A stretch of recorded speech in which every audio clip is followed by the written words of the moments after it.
Lil Durk's legal team has submitted a detailed bond package in support of his request for release, which is scheduled to be heard by a judge on May 8th in Los Angeles. The package includes $1 million in cash, $900,000 in real estate, $150,000 from an associate, 24/7 armed security, and electronic monitoring, all intended to demonstrate that he is not a flight risk.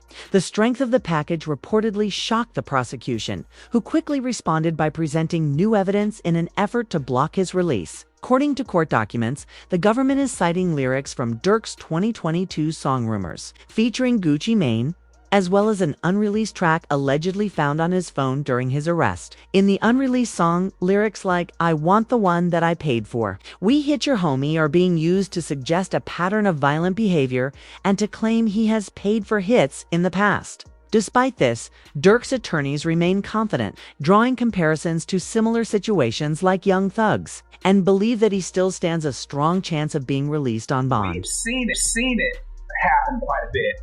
I don't know that I'd say it's been persuasive. I think the biggest example we look at is Young Thug down in Atlanta. They took a lot of his lyrics, and even though technically speaking, ultimately they got a conviction, he actually walked out on time served. Most of the people that were prosecuted did end up being convicted, and I don't think anybody would call that prosecution a successful prosecution.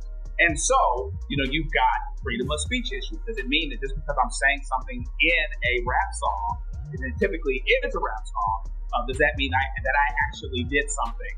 And this is an extra interesting twist here because Lil Durk's attorney is saying, well, this song is actually released months before. While the prosecution's case against Lil Durk largely relies on lyrics from his music, many argue that this alone isn't enough to hold him. In fact, there's a strategic move that Durk's legal team is reportedly saving for the May 8th bond hearing, one that could tip the scales in his favor. His lawyers plan to argue that the lyrics being used against him are protected under the First Amendment, emphasizing that Durk was simply exercising his right to artistic expression through rap, not confessing to crimes. This constitutional defense could play a key role in securing his release. First Amendment, right?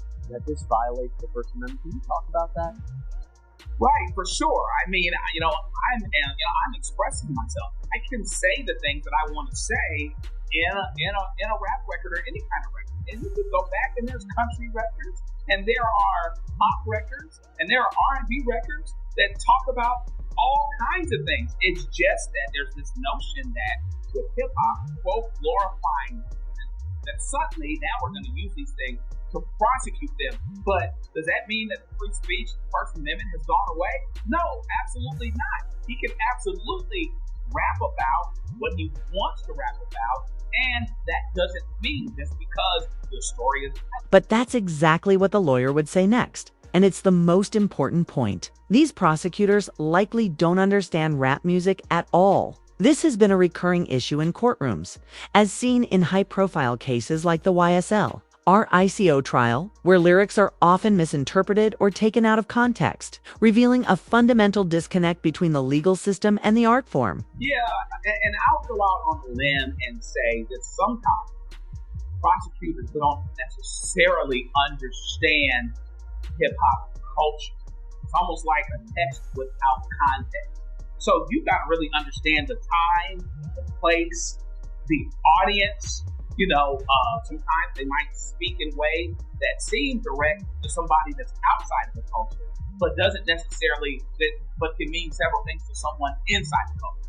So it would certainly be a flub, big time, right? But it wouldn't be the first time that such a thing has happened where somebody looking through the window, particularly of hip hop culture, doesn't understand what's being said other than their desire to do something. Lawyers online believe Lil Durk may be released from jail on May 8th, and there's another major reason why. Prosecutors have reportedly been using fan-made edits as evidence against him, a move that has shocked Durk's legal team and made. The prosecution appeared careless and uninformed. This revelation only adds to the growing criticism that they don't fully understand the culture they're trying to prosecute. Durk's team says Wonderful Wayne and Jackie Boy was recorded 7 months before this actually happened. And the specific version of the song that had audio from the news clipping actually overlaid into the song is a fan edit, not the original song that Durk recorded and released. Basically, they're saying that the key evidence used to charge Durk were lyrics written and recorded 7 months before the incident even happened, and then an internet mashup that a fan edited and posted. Lil Durk's legal team submitted a letter to the judge challenging the basis for Mr. Banks' detention. They argued that the government is trying to hold Mr. Banks accountable for video clips that were edited and distributed by YouTube and Instagram users, individuals with whom Mr. Banks has no affiliation whatsoever. During the initial detention hearing, the defense also questioned the accuracy of paragraph 6 in the superseding indictment. That paragraph cites lyrics from a song by recording artist Babyface Ray, titled Wonderful Wayne and Jackie Boy, which only features Mr. Banks. The lyrics describe a scene where Durk raps about watching the news and seeing someone's son screaming, "No, no," while rapper Quando Rondo is shown at the crime scene, yelling "no" on the sidewalk, a depiction taken out of context according to the defense. Now the search is on for 3 people who police say at a Savannah rapper, a member of his entourage. It happened in Los Angeles and cameras captured the aftermath. This man, a passenger in that car, frantic at the sight. However, Durk's lawyers have strong evidence showing that the song in question was actually recorded before the incident ever occurred. But more on that later, because just as Durk is on the verge of being released from jail, drama has erupted. In his personal life, allegations surfaced that his partner, India Royale, was caught cheating. A tweet claimed Durk's baby mama, India, was allegedly seen at a party with her hand on another man's leg. Footage reportedly released by one of her friends, along with screenshots, seemed to back up the claim. India responded to the situation the following morning. Do we know you? Yeah, you a grown. Do y'all remember when me and used to lay concrete, change tires, go to war? Now these on the internet gossiping all day. What's happening? The situation quickly went viral online, sparking widespread discussion across social media. Even Tekashi 69 and DJ Academics weighed in during a live stream, giving their own takes on the drama.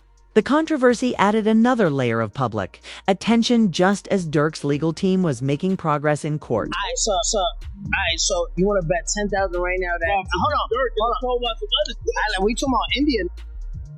She's a good girl. She's met her? Oh, I haven't met her. But so why are you saying she a good girl?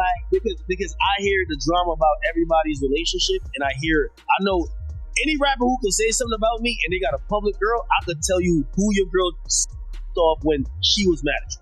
I know all of that. I've never heard no dirt about it. Just to keep it a bit. Never heard nothing about it, period. Alright, but she gonna be faithful to the trial. Yes. Anything after that? I mean, you never know how it goes. I mean, if somebody, how does it go if somebody's, again, I'm not wishing upon him, but if he gets life, how did that go with your girl? She's supposed to be faithful or no?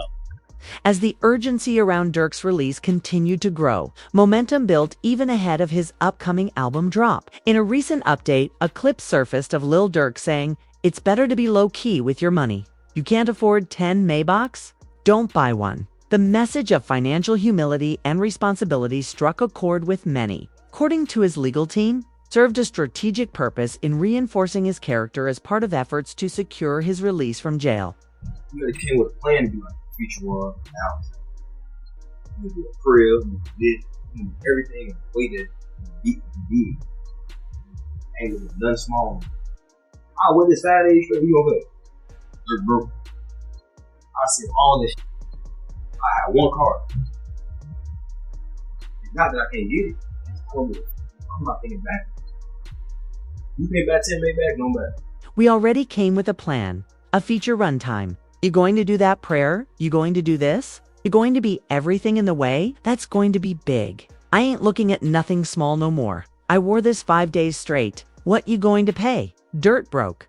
I sell all that. Got one car? Not because I can't get more, I just don't care. Not thinking backwards. If you can't buy 10 Maybachs, don't buy one. Fans quickly picked up on why Durk's team chose to release this clip. One viral comment summed it up. Does anyone feel like Durk's team releasing his best motivational moments? softer moments, and overall nice times is a way to package it to show the judge that Durk's influence was always good. And that's exactly what it was. The media package built by Durk's legal team aimed at reshaping his public image and supporting his release has only grown stronger over time. But the biggest turning point in the case may have nothing to do with or influenced the most compelling reason Lil Durk could be released from jail stems from what happened to him just 2 weeks ago. According to reports, rapper Lil Durk was attacked in his cell block earlier this morning at the LA County Jail. The condition of the rapper's health has not been made public. However, a transfer to a different facility is likely as Durk's. Lawyers argue the jail has failed in its obligation to keep him safe. But here's where things get even more suspicious. Fans started to notice a strange connection.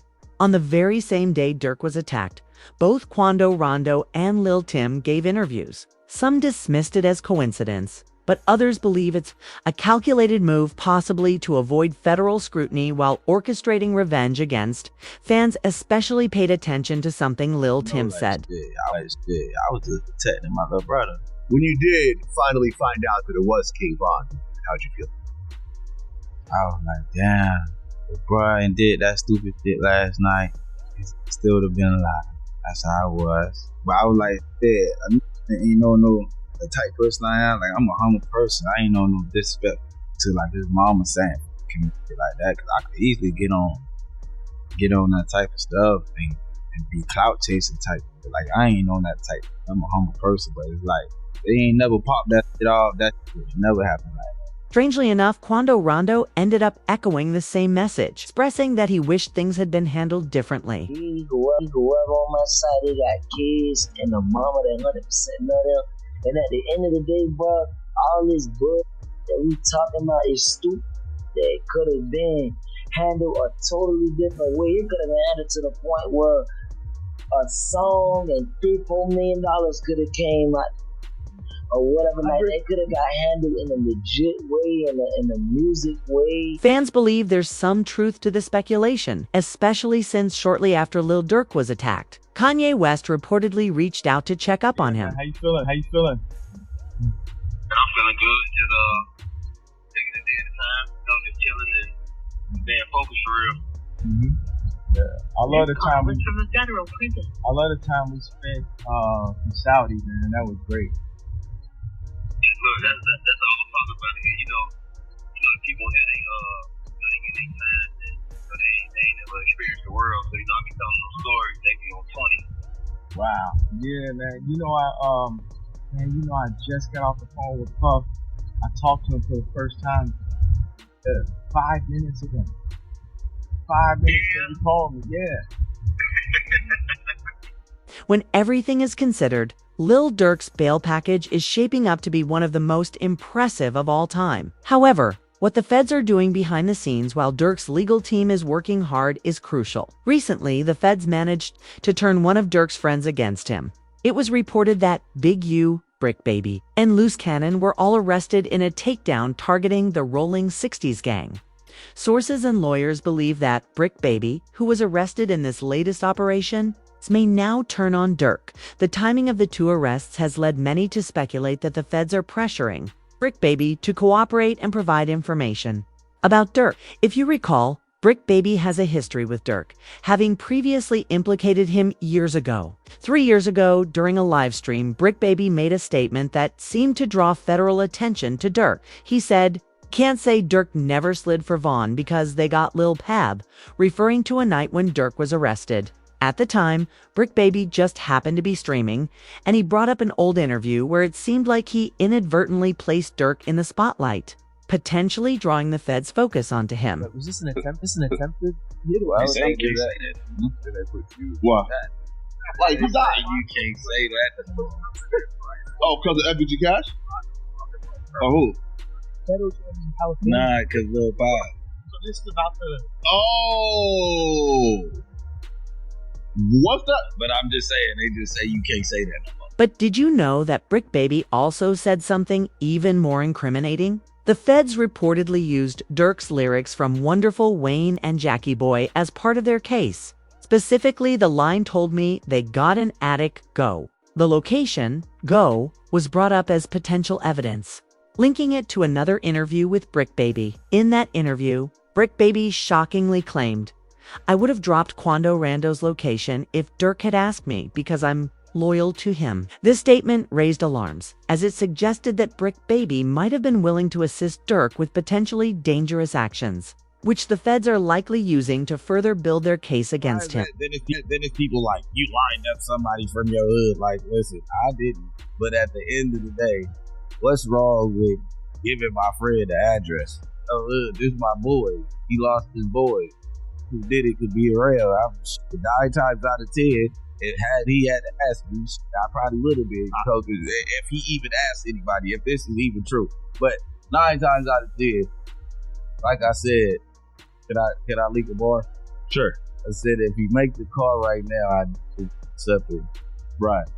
With the feds now holding Brick Baby in lockup and pressing serious charges against him, it's highly likely they'll force him to cooperate and turn on Lil Durk as more and more evidence continues to surface online. Even DJ Academics revealed that Lil Durk may have unintentionally outlined a roadmap of his alleged crimes through his song titles and album names. Academics pointed out how Durk's music seems to correlate with the events and actions the feds are investigating further, complicating his legal situation.